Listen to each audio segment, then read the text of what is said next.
Hi, this is Jessica Pettit, and who do I have the pleasure of interviewing today?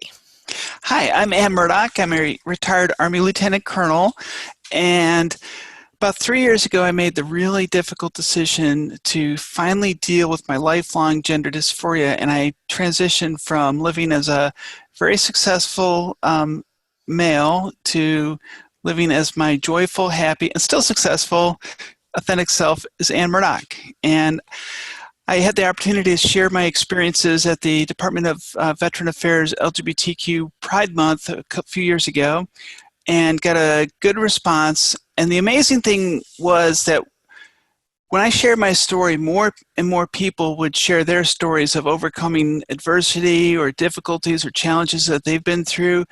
And I realized how much we all had in common and how much our journeys all had in common.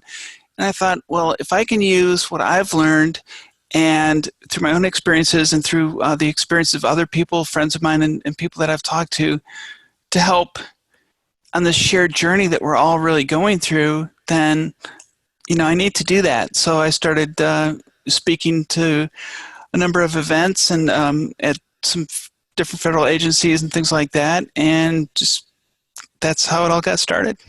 Wonderful. Well, I'm super excited to have you. And what we're going to start off with is I have these two open-ended ideas that are rolling around in my head, and I'd love to hear the answers from your experience and perspective. So the first one is the concept of diversity dividend. So I hear this a lot about kind of why or in defense of doing diversity-related trainings. So when thinking about investment, action, and return, what does diversity dividend mean to you? That is a great question. I asked at the time Secretary of the Army Eric Fanning when they were looking at changing the policy on transgender troops.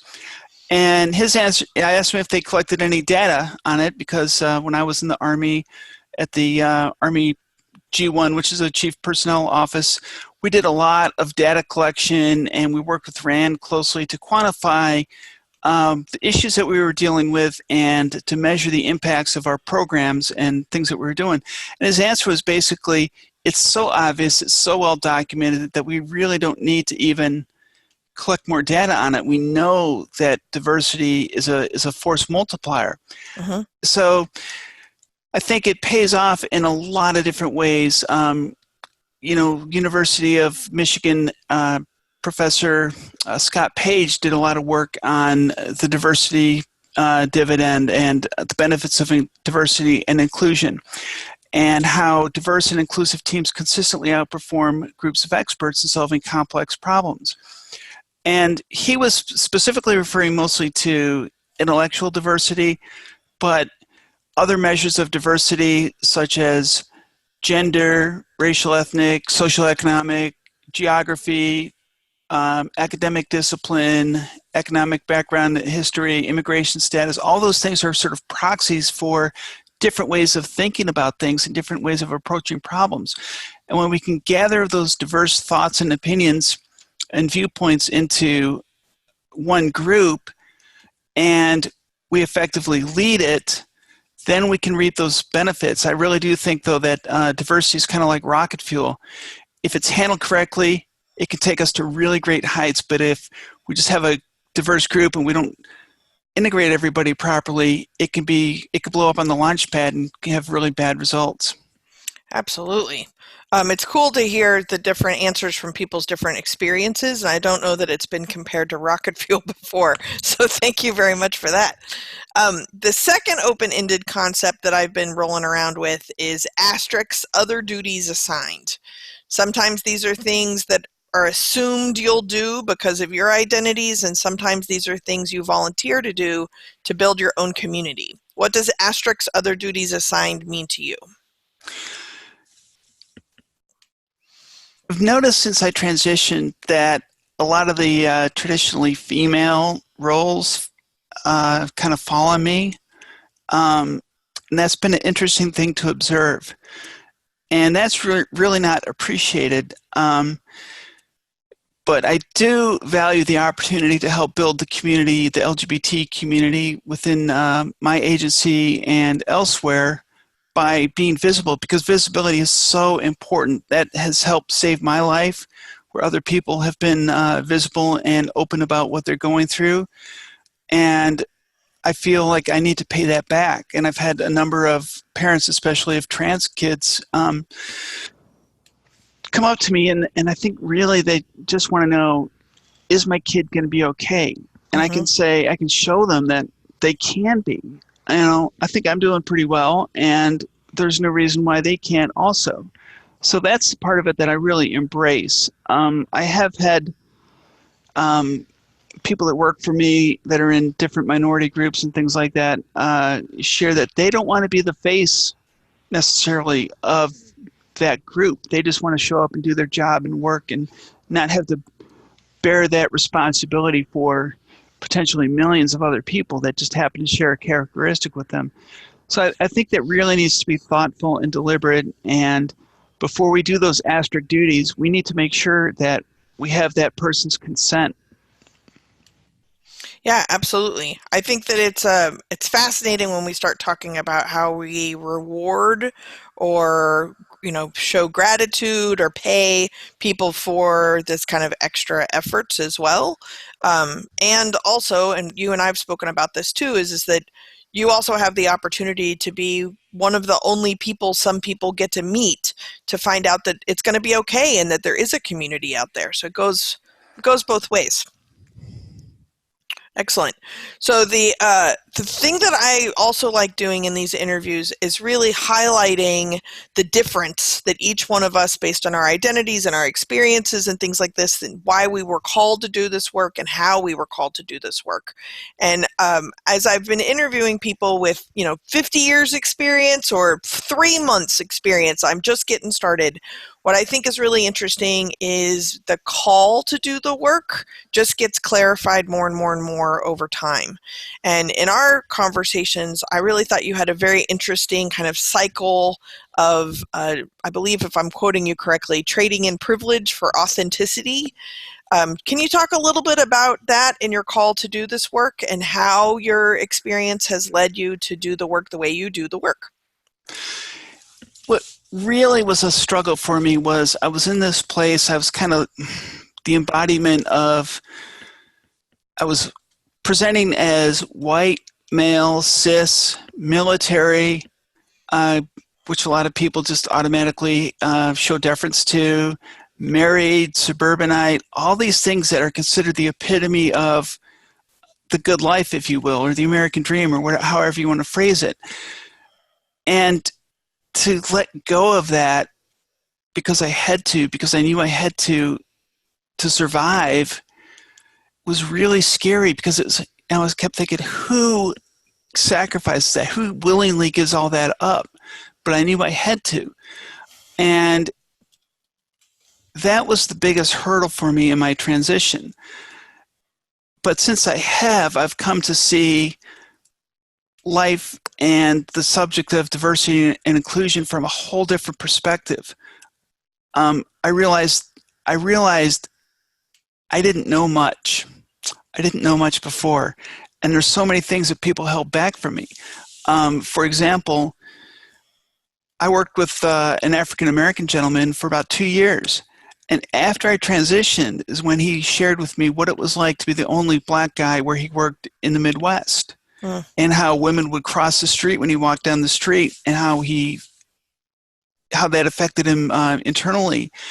And we worked closely together and we were friends, but he never shared that with me because of the assumptions we all make about each other, and we just don't know what's underneath that surface. So seeing that taught me just how much I don't know and how hard it is for people to understand what people in other groups are going through. We can criticize, we can judge, we can do all these things, and some of it's justified, but a lot of it is just based on ignorance, and some of that ignorance is just because we don't have the full capacity to really, really, really understand each other. So I urge people to be compassionate and to build bridges and not just throw rocks at each other. It's really interesting, I think, too, that the part of privilege, and especially in doing DEI work from a place of privilege or from our dominant identities, and then having that kind of brought to our attention, usually outside of us, but also now we have to force ourselves to pay attention because part of privilege is you don't have to notice, right? So then the more you notice, the more authentic your actual self gets to be. And then the more authentic yourself is, the more you then begin to be aware of other privileges that you either had or now have. So it's a wonderful cycle that I thought you articulated really well. So thank you for that. And it pays a personal dividend because the relationships you can form are so much deeper and richer and better and varied when you're opening yourself up and being vulnerable, questioning your position and what you think you know. Mm-hmm. Yeah, it's true. The other comment I'll just like to say on privilege is I think a lot of times it can be used as a weapon and it can be used to shut people down. And I've seen people do that too, which is unfortunate because it is a real thing that we do need to address. But people will say, that's just privilege. You're just privileged. And immediately it discounts that person's position and thoughts. And that's really not a good way to start a dialogue. Mm-hmm. And there's a collection of experiences that one can have where there's a lot of privileged, dominant identity experiences, lived experiences, social identities that can also be paired with the feeling of being subordinated, marginalized, or oppressed. And being able to understand both of those, that dialogue that you speak of, is also where empathy comes from, better listening skills. It's really key. Totally random is in my pre-setting up survey, one of the questions I like to ask as kind of an icebreaker is about irrational fears. And in doing all of this, there's two reasons. Number one is I always think it's an interesting question to ask people in general, what are your irrational fears? And two is, as the interviewer, I don't ever accidentally want to talk about something you want to avoid talking about or something that you're actually fearful of. What is amazing is my example is that I have an irrational fear of ladders, and so do you. That's true. Yeah. So you've done all these things, jumped out of planes, done all this stuff, and it's just ladders. I feel seen. Hello, Anne. What do you do? How do you get around a ladder problem? I just force myself to go up it when I need to. I make sure that it's really secure, as secure as I can get it, and I just basically force myself to go up. Like if I have to go up really high, I do have a safety harness and a rope, so if I can attach that to something, that helps me. But other than that, it's just like death grip, death grip, death grip. Well, and for the record, I had permission to bring up the topic in advance. So in case anyone's listening to this, I'm bringing up a fear with permission, but it's because we had it in common. My go-to is don't do it. Well, that works too. Yeah, I outsource it. I'm married. It's in my wedding vows that I don't ever have to be on a ladder. Never. That's really wonderful. And you are literally the first person I've ever met, one, who has an irrational fear of ladders, but two, who has done amazing scary things related to heights, because it's not about heights. It's about the instability of the ladder. Yeah, that little metal thing is like flopping around like a fish, and you're on it, and you're like, oh, I could die. Okay, let's change the subject. How about my two favorite questions? First favorite question. Are you ready? I'm ready. What have you changed your mind about lately? What have I changed my mind about lately? I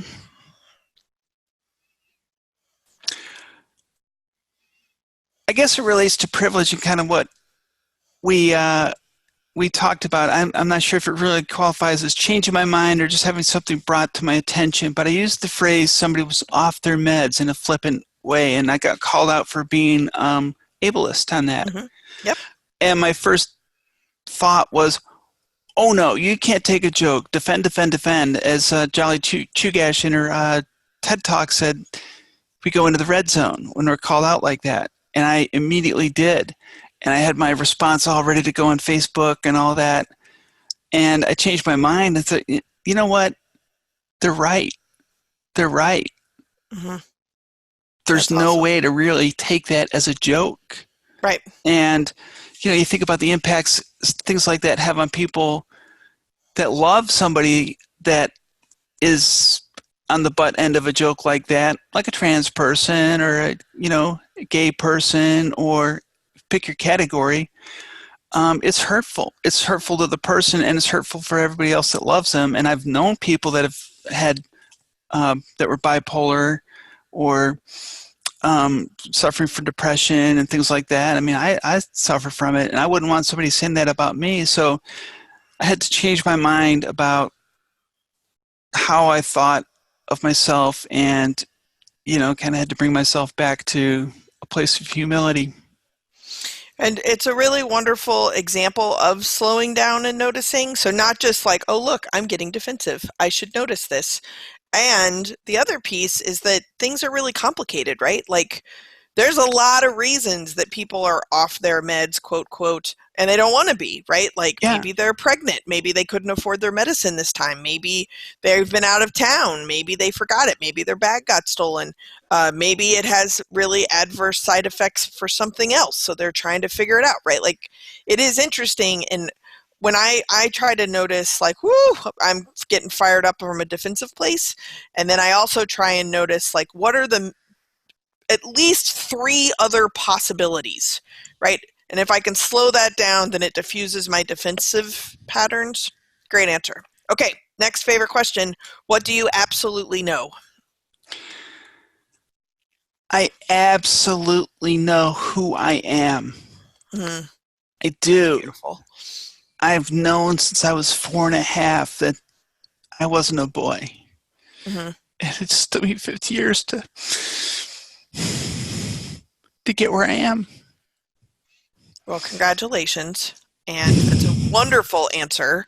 And without sounding cheesy, it's an inspiration to us all, right? Is that a lot of us, not necessarily related to gender expression, and maybe, but we knew who we were and we weren't allowed to be that. And maybe someday we all get enough agency to absolutely know it and be it, And it can be hard and scary. Yeah. Well, thank you, Anna. But we can do it, though. We can do it. Yeah, we totally can. That's wonderful. Thank you. It's weird to transition from your amazing honesty to my icebreaker questions, but here goes nothing. You randomly picked 3 numbers from my icebreaker cards. Are you ready for the lightning round? I am ready. I feel like I'm on wait, don't tell me. So my icebreaker cards are 50 different questions, easy, intermediate, or deep. And here goes number 1. You picked number 35, which is deep. How would you most like to be remembered? Well, I'd like to be remembered as a good person. That's how I want to be remembered. The way I want to be remembered is with a big, huge party with a punk rock band and lots of beer, kegs of beer. Nice, nice. Okay, number 9, easy. If you were trapped in a TV show for 1 month, which show would you choose and why? Oh my gosh, that's a good question. I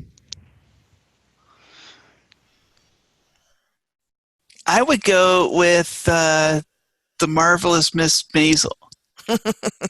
I've been watching that. I love that show. It's so funny, and they hit the period. So it's so cool how they hit the period, the 50s, and it seems like it'd be a great world to be part of for a while.